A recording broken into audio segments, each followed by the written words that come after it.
Oke, kita langsung aja ya. Kalau kita mikirin cara menyelesaikan konflik zaman dulu, yang kebayang mungkin perjanjian yang gampang banget dilanggar. Tapi gimana kalau ternyata ada sebuah dokumen dari abad ke-7 yang ngasih kita cetak biru perdamaian yang luar biasa modern untuk masyarakat yang udah terpecah belah? Nah, ini yang menarik banget. Slide ini nantang asumsi kita semua. Kalau kita dengar kata perjuangan, apa sih yang ada di kepala? Biasanya langsung kebayang perang kan, konflik fisik. Tapi, gimana kalau maknanya itu jauh-jauh lebih dalam dari itu? Gimana kalau perjuangan itu sebenarnya adalah sebuah proyek membangun peradaban? Hari ini kita akan bedah ide ini lewat sebuah contoh kasus yang luar biasa dari sejarah. Untuk ngerti ini semua, kita harus mundur dulu, jauh ke masa lalu, ke sebuah kota bernama Yatsrib yang nanti kita kenal sebagai Madinah. Jauh sebelum jadi pusat peradaban yang gemilang, Yatsrib itu adalah kota yang hancur karena konflik yang kayaknya nggak ada ujungnya. Betul, Anda nggak salah baca. Selama lebih dari 600 tahun, kota ini kejebak dalam siklus kekerasan tanpa henti. Coba bayangin sebentar. Sebuah konflik yang udah mendarah daging, turun-temurun dari generasi ke generasi. Ini bukan lagi sekedar sengketa, ini udah jadi cara hidup mereka yang sangat merusak. Jadi, apa sih yang sebenarnya terjadi? Di pusat konflik ini ada dua suku utama, Aus dan Khazraj.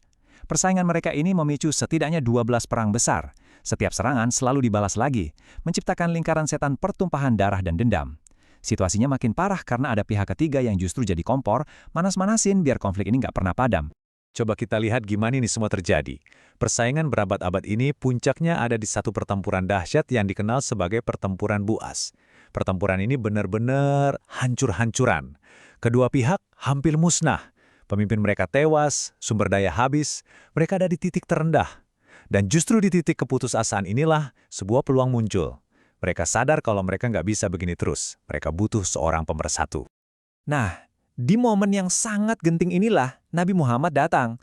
Tapi penting banget buat kita pahami, beliau itu nggak datang sebagai penakluk bawa pedang.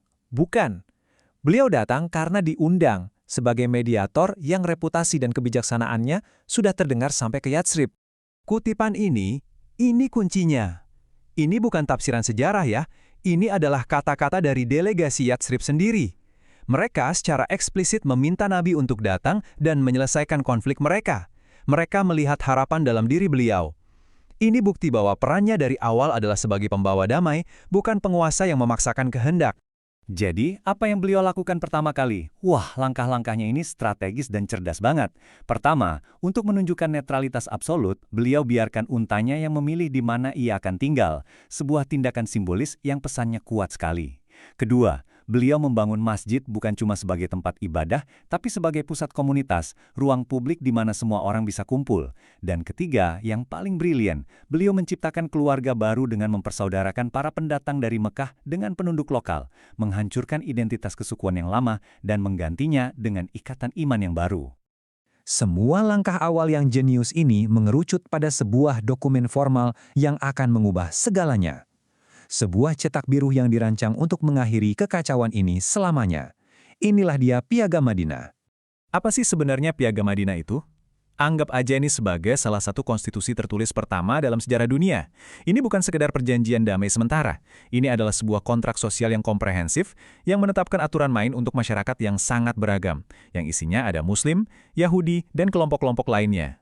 Dan di sini kita bisa lihat poin-poin utamanya. Perhatikan deh gimana piagam ini membangun sebuah struktur sosial yang baru.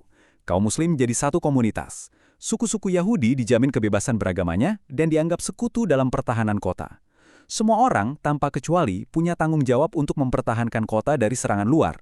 Dan yang paling penting, ada mekanisme penyelesaian sengketa. Semua perselisihan dibawa ke Nabi sebagai penengah akhir. Ini menciptakan aturan, keadilan, dan kepastian. Piagam ini efeknya lebih dari sekedar menghentikan pertumpahan darah loh. Dengan menciptakan stabilitas dan rasa aman, piagam ini membebaskan energi kolektif seluruh kota. Energi yang tadinya habis buat balas dendam, sekarang bisa disalurkan untuk membangun sesuatu yang lebih besar. Nah, disinilah definisi perjuangan mulai bergeser secara fundamental, dari konflik fisik menjadi sebuah proyek peradaban. Jadi perjuangan itu nggak lagi cuma soal pedang dan perisai. Seperti yang kita lihat di sini, Proyek peradaban ini pilarnya banyak banget. Ada perjuangan di bidang pendidikan untuk melawan kebodohan. Ada perjuangan di bidang ekonomi untuk melawan ketidakadilan. Ada diplomasi, reformasi sosial, pembangunan komunitas. Pertahanan fisik itu cuma salah satu bagian dari ekosistem yang jauh lebih besar dan kompleks. Konsep ini bahkan tertanam dalam kitab sucinya. Al-Quran secara eksplisit menyatakan bahwa tidak semua orang harus menjadi prajurit. Sebagian harus jadi cendekiawan, mereka yang memperdalam ilmu dan mengajarkannya kepada orang lain. Ini adalah ide revolusioner yang menunjukkan betapa berharganya perjuangan intelektual, setara dengan perjuangan di medan perang. Nah, ini membawa kita ke poin yang paling personal dan mungkin paling penting buat kita. Kalau perjuangan itu adalah sebuah proyek peradaban, maka setiap orang punya medan perangnya masing-masing. Pertempuran ini seringkali terjadi dalam sunyi, jauh dari sorotan, tapi dampaknya luar biasa. Coba kita renungkan ini sebentar. Di tengah sistem ekonomi yang mungkin penuh dengan penipuan dan manipulasi, seorang pedagang yang memilih untuk tetap jujur, yang menolak mengambil keuntungan tidak adil, sebetulnya sedang melakukan perlawanan. Medan perangnya adalah pasar yang korup itu dan senjatanya adalah integritas. Perjuangannya adalah untuk menegakkan keadilan ekonomi bagi semua. Sama juga seperti seorang guru. Medan perang mereka adalah kebodohan, apatisme, dan ketidaktahuan. Setiap kali mereka dengan sabar mengajar, menanamkan nilai-nilai kebaikan dan keberanian untuk berpikir kritis, mereka sedang berjuang untuk masa depan peradaban itu sendiri. Senjata mereka adalah pengetahuan, dan kemenangan mereka adalah generasi yang tercerahkan. Dan tentu saja, kita nggak bisa melupakan peran fundamental para perempuan dalam proyek ini. Khadijah bukan sekedar pendukung, beliau adalah investor visioner pertama. Dukungan finansial dan emosionalnya adalah fondasi yang memungkinkan semuanya dimulai. Lalu ada Aisyah, yang menjadi pusat transmisi ilmu, seorang intelektual raksasa yang perannya membangun infrastruktur pengetahuan bagi peradaban. Perjuangan mereka tidak di medan tempur, tapi tanpanya, proyek ini mungkin tidak akan pernah berhasil. Jadi inilah poin krusialnya. Tidak ada satu cetakan tunggal untuk menjadi pahlawan. Yang diciptakan adalah sebuah ekosistem. Sebuah masyarakat yang sehat, di mana setiap peran, guru, pedagang, ibu, cendekiawan, pemimpin, semuanya dihargai sebagai bagian vital dari sebuah perjuangan kolektif untuk membangun peradaban yang adil dan tercerahkan. Nah, ini semua membawa kita pada sebuah pertanyaan terakhir untuk direnungkan. Kalau perjuangan adalah sebuah proyek peradaban yang besar, dan setiap dari kita punya peran di dalamnya, maka pertanyaannya bukan lagi apakah kita berjuang, melainkan di mana medan perang kita dan apa senjata kita.